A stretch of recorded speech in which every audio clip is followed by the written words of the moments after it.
Right, I've got some major works going on this farm this week. Well, starting tomorrow. So what I've got is 3 ponds that are actually being restored for wildlife and newts. Really, they're aiming into the main criteria they're trying to look after. So I'm getting funded from the Bristol Rivers Trust. They're actually going to pay for the ponds to be restored. So what they're doing, they're not actually digging them out. They're going to pay for them to have a lot of the scrub invasion and the overhanging branches removed, re-fenced. Oh, and there's going to be a little bit of grading work on them as well, so that the banks are the right sort of grade for newts to get in. It's a really positive thing actually, because it's work that needs doing on these ponds, but you know, unfortunately I haven't got the money really to chuck around at the moment, especially with the milk price so low. So it's really good when you can get grants for this sort of work. They will actually dig new ponds as well, although I don't really need a new pond. I've got 5 on the farm already. Ian Pullen is actually doing the work. Farmer P, my mate Farmer P, he was he had to quote for it. He was successful in his bid. So his tree team are doing the work. But what I thought today we'd do is we'd go and actually look at the ponds before the work starts, because otherwise you won't really appreciate what they're like. So we're going to get in the Land Rover. I haven't started this thing for a few months. But in fact, I should move all this clutter around it. It's what happens when you don't use it. You end up leaving stuff lying around. Oh, hang on, look. Right, I'll be back with you in a minute when I've moved all this junk. Okay, I'm in it to win it. Well, let's start. Right, it's been sat here. I haven't used it since, well, you can see it in the back, the fencing stakes. Can you see them? They're in the back. When I last took them out of the field, which was early November, I think. It's been sat here, parked up since then. So, the trouble is, like anything on a farm, you leave something lying around and you just end up piling rubbish around it. Right. That sounds alright. Anyway, right, I'm going to head off. We're going to head off now. We're going to look at the 3 ponds. Let's go to the patch pond.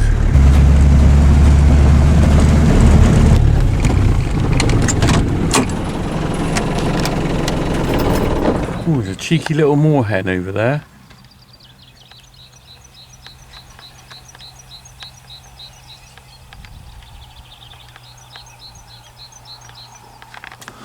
Let's get out and have a look. Right, so this is, we call it the patch for some reason, I don't know why. Patch pond. Right, so this pond was dug out probably getting on 20 years ago, and we dug out the back of it. You can see actually it's a big area of water.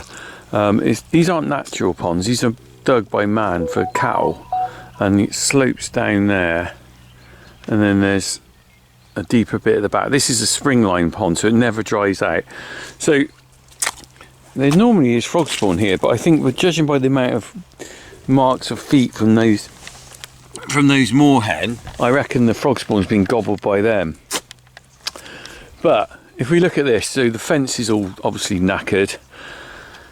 These are what they're mostly working on. These underneath here are 2 big willow trees, and they're really ancient. They're sort of leaning over really. That one's gone right over. But they're going to pollard these. They're going to take all these branches off. I've already been along here with a hedge trimmer and tried making their access a little bit better. So they're going to come in here and tidy these up, and basically, look at, you can see the footprints of the moorhen really well now, can't you? They're going to re-fence all this. And basically make it stock proof. the old fence in here. There's a couple of posts that are probably salvageable, these old ones. These are creosote ones, so I think I'll have those out of there and reuse them, but the rest of them, they're all rotted off, you can see. So I'm not sure how much more they'll do other than, because obviously it's so wet in there, there's so much water. If it did it in the summertime, it would be all dry, they could take more out, but I think it's really concentrating on these two big trees. I mean, you can see, look at them there. They really need sorting out, so it's a brilliant job they're going to do that. I actually did these myself 20 years ago with a chainsaw climbing up there, but I'm not as young a man as I used to be. I don't really fancy doing it myself now. Farmer P's team will be coming in. I don't know whether they've got a cherry picker or what they're going to do it with, but they'll do a better job on that than me, for sure. So that's pond number 1. Right, hatch pond. Let's go and have a look at pond number 2. Right. So we're now off into, we're going to third ground. So the pond in third ground we're going to look at. That was the one that I actually went round with the hedge trimmer. Well, I went round with hedge trimmer on all of them and cut back the brambles a little bit to allow them access. I did it when I was doing the main hedges on the farm, and I went round all of them and took out as much as I could so that they can get in there, because you know it's a lot easier with a hedge trimmer than it is them trying to get in there by hand and clear the scrub. Right, so all of these ponds, the 3 you're seeing here, I did receive funding on probably 20 years ago. And when I got the initial funding, that was under a stewardship scheme. All 3 of those ponds I actually made bigger. Involved getting a JCB in and actually clearing them out. They don't need to be made bigger now. They just need to put maybe a little bit of reprofiling and just tidying up. But unfortunately, like everything in wildlife, it does need a bit of management, and if you just leave these things to go back to themselves or what they want to go back to, they don't necessarily help the biodiversity because they get invaded by old brambles and everything like that. But here's pond number 2. This is second ground pond. This is where I went over with a hedge trimmer. What I didn't want to do is take the rails down. I got over there with a hedge trimmer, and you see the rails are pretty shot. Look at the state of that. What I didn't want to do, I could have easily hooked them out, probably put the hedge trimmer underneath and just lift them out. I didn't want to do that because potentially, I've experienced these things before. Something goes wrong, they ring you up and they say, oh, we can't make it this month, or we're too busy, or something's gone wrong, we can't come and do the work. I'd then still have to let my cattle out here, and I'd end up having to re-fence this until the job's done. So that's why I haven't tried taking any fencing down. There's the pond. Actually, it's exposed quite a bit more of it now. I've took the hedge out, the brambles out and stuff. I couldn't reach any further than that with the hedge trimmer. That's obviously all brambles. I don't know whether they'll get in on that bit. That's probably not as important as the bit round the back. I'm hoping they will leave some of the hawthorn and stuff, but we'll have a look. It's vastly overgrown on this side, but also you see this willow tree has come down. I don't know whether I can see in there. Let's have a look. Yeah, it's there. Look, it went over on its side, so it was growing up and it's sort of gone over that way. I think they're going to take some of that down and possibly cut it back, and then hopefully it'll shoot up. It'll still grow. I don't want it completely taken out. I'll have to have another chat with them about what we're doing. I want some of this left in. I don't think it needs all taken out. But you can see that this is spilled out into the field. There's already a big branch down there that is, it's a bit of a mess. But there's water in there. So this is all gonna be sorted out, tidied out. There is a balance between tidiness and nature. You don't want everything to be immaculately tidy. But the one thing I do know is that whatever we do here, it'll all regenerate, because you're not taking the roots out, you're just taking the tops off and stuff. So there will be about a certain amount of regeneration, and it will be a case of someone else in 20 years time will have to come back if they want to and manage this again, I would have thought, because the posts and rails don't last forever, and also, you know, the scrub and stuff will come back. So that's pond number 2. Right, righty-ho, righty-ho. We are going to pond number 3, which is in Barnfield. These names, eh? We're in third ground because this is the third ground away from the house. We're in Barnfield because there's a blooming barn in it, look. Wonder why it was called before we had a barn here, because that barn was put up in the 60s. So what was it called before barn? It was called Barnfield. Right, anyway, here's pond number 3. Pond number 3. Da, da, da. Oh, let's get out of here. Okay, pond number 3. We did actually make this quite a bit bigger when I was younger. When I was younger, wish I knew what I knew now. When I was younger, wish I knew what I knew now. When I was younger, and so on. Right. So this was more of a muddy patch when I was stop saying when I was younger.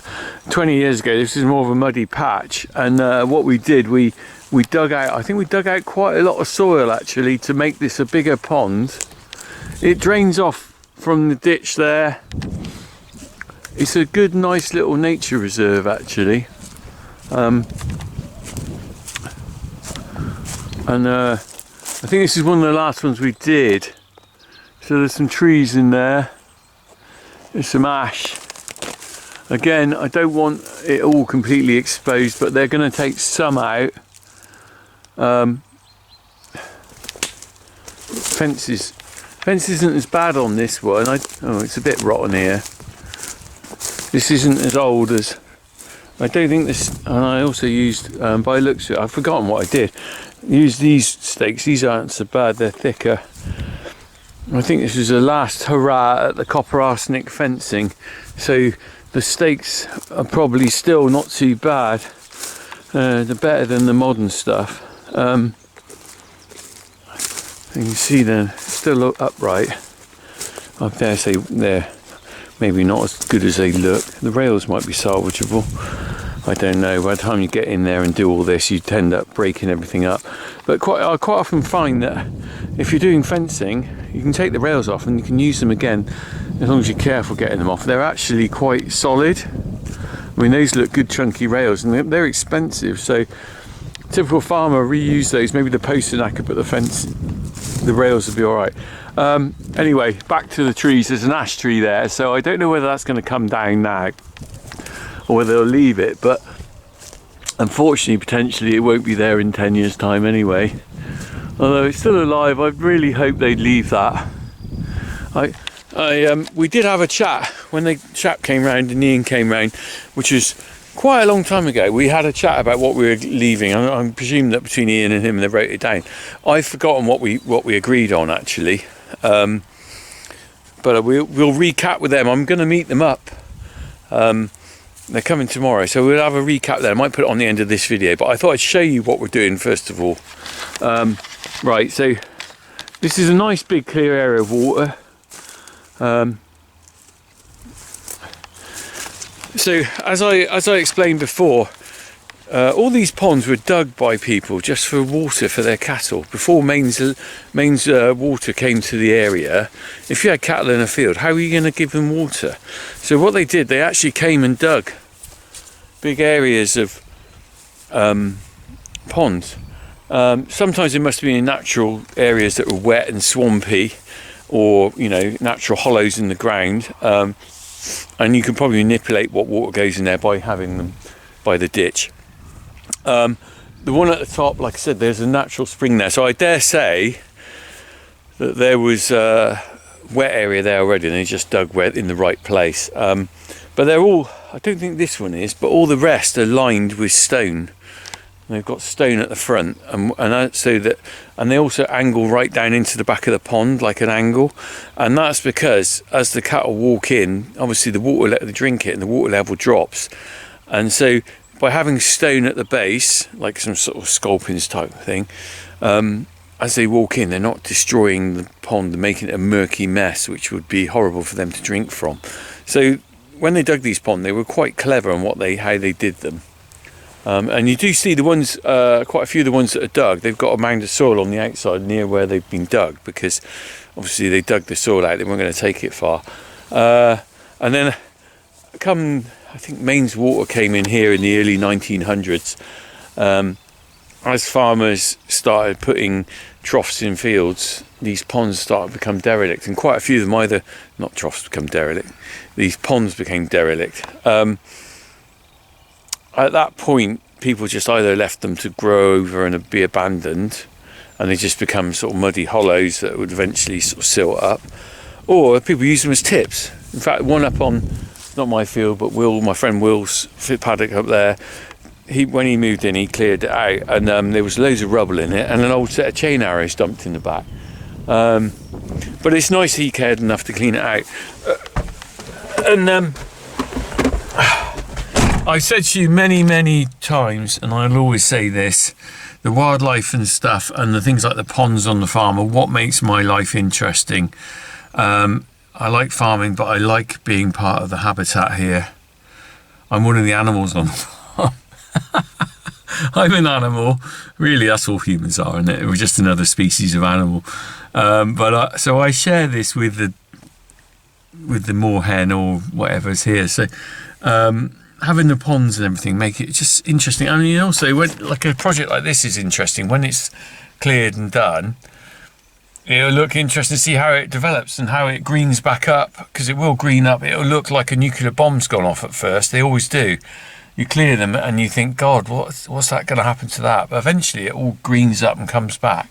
So we'll see this one again when it's all done. I'm going to basically, I might have a chance to follow a bit of what they're doing work-wise, but if I don't, I'll come back and we'll have a look at the ponds. All right. So we'll see it again then, but over and out for now.